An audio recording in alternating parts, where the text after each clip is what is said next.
What's going on, everybody? Welcome to the Sheep Get Sheared podcast. Here we talk about people, politics, and popular culture. I'm your host, Austin Creed. Ladies and gentlemen, welcome into the show. Today we're talking about a really interesting topic. We're talking about something that came across my mind earlier today, actually. So, those of you who don't know, I'm a Christian guy. I went to like a church event this morning, and it was like a men's breakfast type of a deal, okay?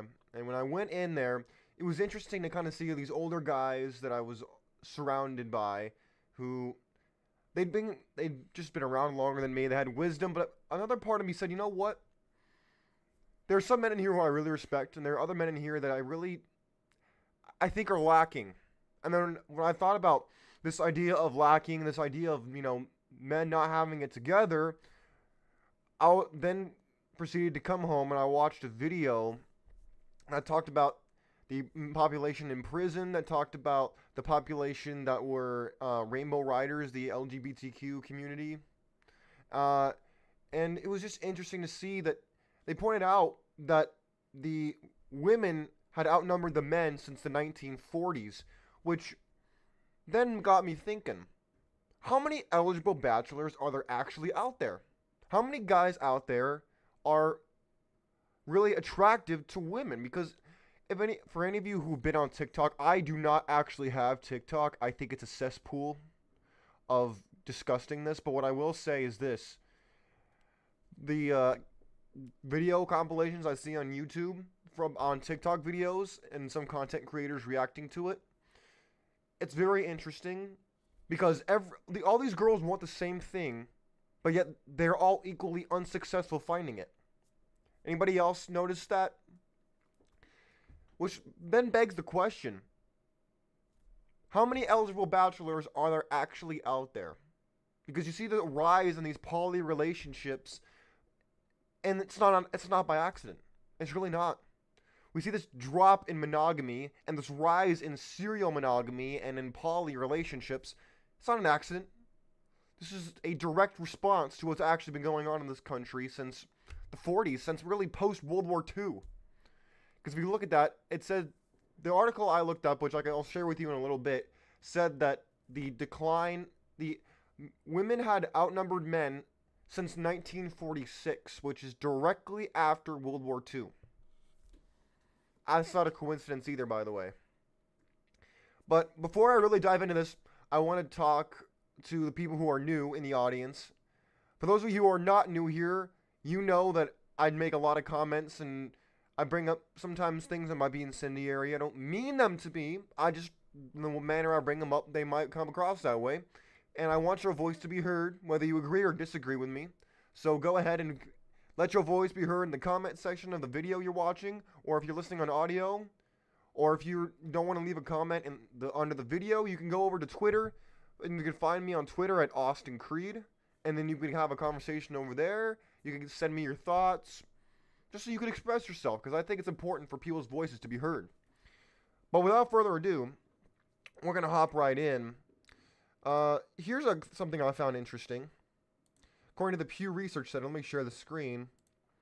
So, like I said, the United States, according to the Pew Research Center, the United States has more females than males since 1946. Again, right after World War II.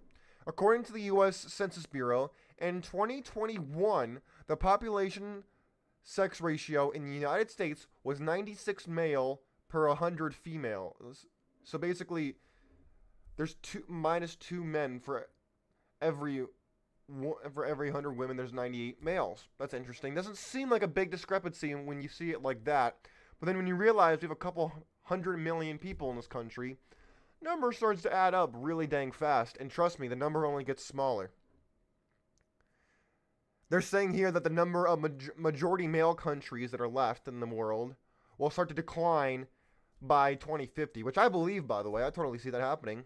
Because in war, men are the ones who tend to get left behind. They're the ones who tend to be expendable, not the women. If you look in tradition, women have always been, like, it's save the women and children. It's women have been classified as a resource, a luxury resource like gold, silver, and whatnot. They've been spoils of war. Men are not spoils of war. They are the part of the war that ends up spoiling on the battlefield afterwards. But I digress. Here's what I really want to get into. So we start off with the 98 males per 100 females. So already, the ladies outnumber the men. That's out the gate. Now we're going to hop into other reasons why I say the eligible bachelors, there is a shortage of them. Here's the next case. Next thing. So, I'm going to give a brief history lesson, okay? Back in the day, before there was this, the LGBTQI whatever groups, they were just really just people who are homosexual and heterosexual, okay? And they were referred to as sodomites back in the day. That's not meant to be offensive. That's just the way it was described. They're even described that way nowadays in the Middle East. But if you look at this, according to the Gallup poll, the mean estimate says, here's the title. It says, Americans' estimate of the gay population in the United States of America. Here it is.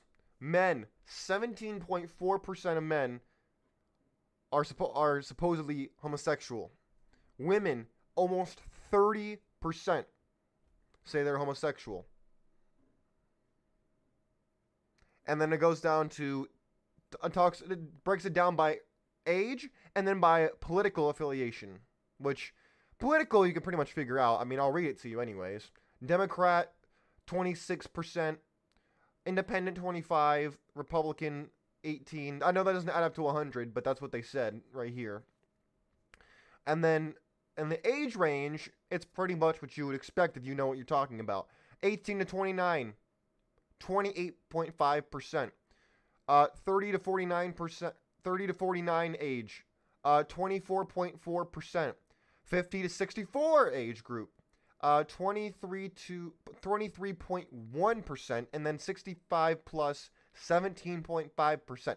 Now, this is according to the Gallup poll, by the way. So here's what they say. Here's the bottom line. The bottom line that they're saying. Gallup has seen the percentage of self-identifying, now that's important, self-identifying LGBT individuals grow amongst millennials, and I would add Gen Z, but they don't have it on this article, amongst millennials who are making up an increasing share of the U.S. adult population. It is therefore possible that the Americans' perceptions of the gay population may be influenced, pay attention now, don't turn off the show just yet, may be influenced by the greater representation they see amongst young people. Now, this is true. It's been especially popular amongst the young. So let's go back to the numbers, okay? First set was, it said 98 men for every 100 women. That's what they said, right? That's where we started out. So now if we add to that they say 17% of those men are also homosexual. Now we go to the prison population, which according to the Prison Policy Initiative says there are almost 2 million people incarcerated in state, local, and federal prisons. And of those 2 million, according to the Office of Justice Programs, a government website, they say the male prisoners make up 93% for the total prison population. I'm going to say that again. 93% of almost 2 million people in this country who are male are in prison. Now, we add on to that the number who are homosexual, and then we add on to the number they're already outnumbered. You start to see what I'm talking about. You see how everything's kind of adding up? You see it yet? Good, because you should. Now, I want to ask you something. If you're a young guy like me, do you even want to be married? Because that question, again, will decrease the pool even farther. Do you even want to be married? If you do, why? And if you don't, well, why not? I personally don't. I'll tell you why. Let's look at the court systems. Number one, the court's totally against you. Now, that wouldn't be bad, per se, if the divorce rate wasn't super high. They say 50%, but that's not exactly that doesn't tell the full story, number one, and I believe it to be false, number two, because they don't say it's not based yearly. It's not based on tracking of marriages. It's just based off of filings in that year, from what I understand. Now, we add on to that, like we said, so what do we have? We have already outnumbered men, number one. Number two, homosexual population. Number three, we add to the men who are in prisons, pookies. We add number four, men who don't even want to be married in the first place. And then number five is we add on to the men who literally just are checking out of society. I mean, no, you add five, the men who want to be poly. The men who, they're not interested in marriage per se, but they're still dating.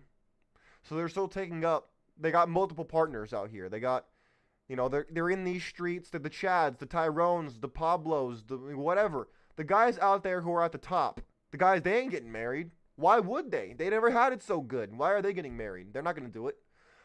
The people you would classify as an eligible bachelor, most of them are not stupid enough to get married, and if they are, they're usually going to get divorced. Oh, that's number five. That was the number five I wanted, was the divorced people.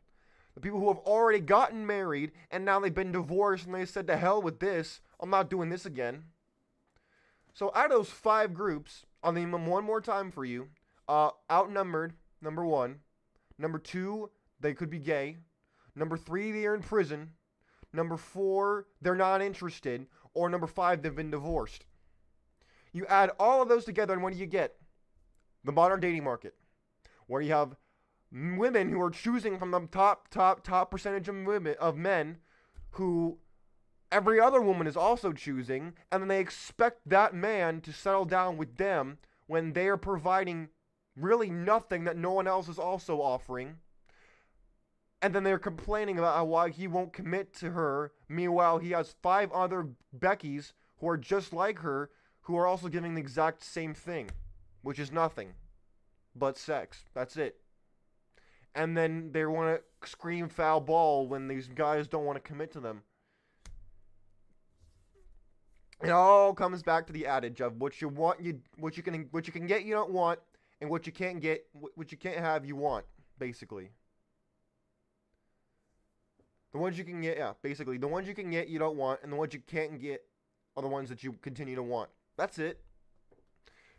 Now, I want to ask you something. If you're a guy, and you're at the top, or let's say you're at the top, right? You got money, you got status, you can do whatever you want, you own your own business, whatever it is, and you're really successful, you're really rich, you're respected. Are you wanting to get married? What would you get from marriage? What could a woman bring to your life that you don't already have or cannot get? And if you're a woman, I want to know another question. What does a man need to bring to you to make the relationship worth it for you? I want to know that as well. Because, look, this has been weighing heavy on my heart for a little bit now, okay? I get it. Dating market's messed up. People feel disenfranchised. People feel like, they're just an option. But when you look at society and you look at the civilizations over the course of human history, and you realize that you need the family to continue to survive. The family is the backbone of every civilization that's ever existed. You're not always going to get the best. If you're a guy, your girl's not going to always be a 10. And if you're a girl, your guy's not going to always look like Channing Tatum mixed with Chris Hemsworth. Not going to happen. Or a guy mixed with Michael B. Jordan. Or LeBron James. Or anybody else. It's not going to happen. There's only so many of them out there, and everybody wants them. Now, you have two options. One, you let all of the top tier guys, the 1% of the 1%, you let them impregnate all the women on the planet. Or some people are going to have to do the best they can and be satisfied with that, because that's what's happened throughout all of human history. Now, I get it. Most people want the best that they can get, and they don't want to feel like they're settling. I understand that. But when you realize, when you go back to what JFK said of focusing on what you can do, ask what you ask what you can do for your country, not what your country can do for you. Essentially, ask not what their country can do for you, but what you can do for your country. You start to realize that sometimes sacrificing for the greater good is what you actually need to do. Now, gentlemen, I understand that some of you out there, you're like, well, Austin, I'm more than happy to do that. Problem is, I can't, because I can't do it all by myself. I get that. I totally understand that. The only advice I can give you is to change your focus, because your focus shouldn't be on getting women. Your focus should be on living with yourself and being a person that you can live with. Because if you can't live with yourself, that's really the only person in your life that's always going to be a constant. So I don't know what to tell you. That's going to be a rough, you're in for a rough, rude awakening if you don't get that sorted out ASAP. If you're a woman, look, I get it. You got options. They may not be options you want, but they're options. And I'm not telling you to settle down. I'm not telling you to do anything that you don't want to do. What I'm telling you is this. Not every guy is going to be Michael B. Jordan. Not every guy is going to be Chris Hemsworth. Not every guy is going to be LeBron James or Channing Tatum. You got to find somebody who is a good person with good values, who also makes good money, and is going to support you and is going to love you. Because guess what?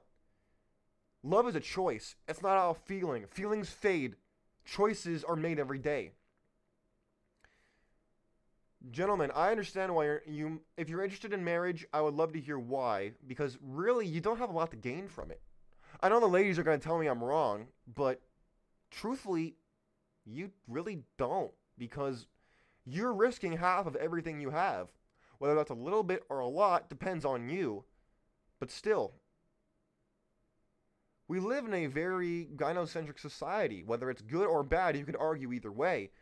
But to me, that doesn't matter. That's an entirely separate issue. What matters is human dynamics and human relationships. Because the eligible bachelors are going like hotcakes, so they're probably already taken.